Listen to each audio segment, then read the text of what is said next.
Angka pengangguran di Indonesia terus meningkat.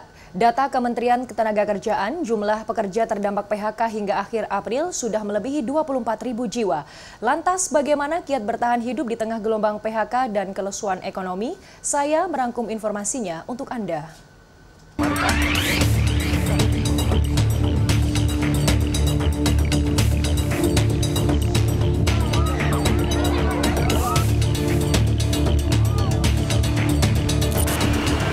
Pengangguran di Indonesia pada Februari 2025 mencapai 7,28 juta orang. Angka ini meningkat jika dibandingkan Februari 2024 yaitu sekitar 7,2 juta orang. Data terbaru ini dirilis oleh Badan Pusat Statistik. Sementara akibat ancaman ekonomi global dan efisiensi anggaran belanja pemerintah, pertumbuhan ekonomi Indonesia hanya sekitar 4,87% di awal tahun 2025. Di tengah kelesuan ekonomi dan gelombang pemutusan hubungan kerja seperti saat ini, bagaimana agar kita bisa bertahan hidup?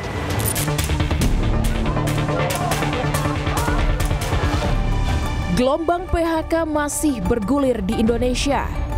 Berdasarkan data Kementerian Ketenagakerjaan, jumlah pekerja yang terdampak PHK hingga akhir April 2025 lebih dari 24.000 orang. Sementara Asosiasi Pengusaha Indonesia mencatat, sebanyak 40.000 orang dirumahkan pada Januari sampai Februari tahun ini. Di periode yang sama, Konfederasi Serikat Pekerja Indonesia melaporkan 60.000 tenaga kerja mengalami PHK. Untuk bertahan hidup, Radia Stuti, pekerja lepas digital marketing menerapkan gaya hidup bijak dan hemat. Dias tidak membandingkan diri sendiri dengan penghasilan orang lain agar dirinya bisa menabung. Untuk keperluan pribadi, Dias tidak menggunakan kartu kredit dan berbelanja ke pasar, memasak menu makanan untuk sehari-hari.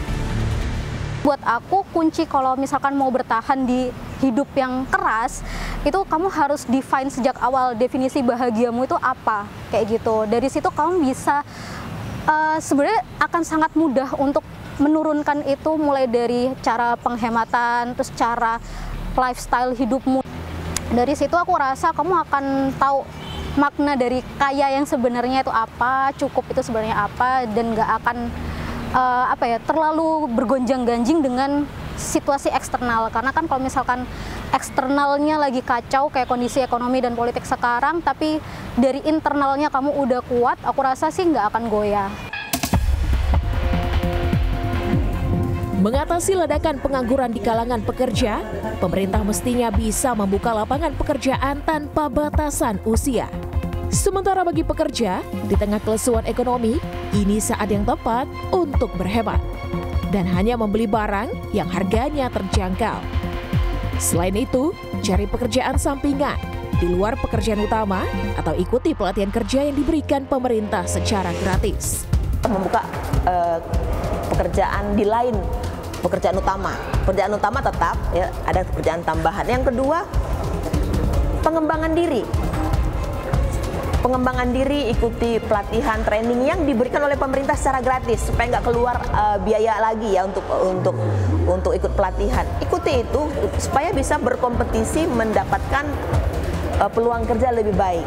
Nah, itu kan sertifikasi dari training itu bisa menunjukkan bahwa kita ada pengembangan diri dan dibidik oleh perusahaan lebih besar peluangnya untuk masuk kerja. Untuk batasan usia, Pemprov Jawa Timur telah menertibkan surat edaran yang melarang praktik diskriminasi usia dalam perekrutan tenaga kerja. Perekrutan tenaga kerja mestinya mengacu pada kompetensi. Kebijakan ini juga mencakup kelompok disabilitas untuk memiliki hak dan peluang yang sama dalam melamar pekerjaan. Kita ingin kemudian ini menjadi sebuah paradigma baru lah bagi kita semua, sehingga kalau pemerintah bikin program bagi korban PHK, dilatih, disertifikasi, ya bisa dapat kerja. Nah, tahun ini 10.000 korban PHK atau pencari kerja, tapi juga tentu kita mengakomodir korban PHK ini akan mendapatkan sertifikasi tadi. Jadi dilatih di BLK untuk pelatihan yang memang juga bisa menghasilkan kompetensi yang punya nilai jual hari ini di kalangan pemberi kerja.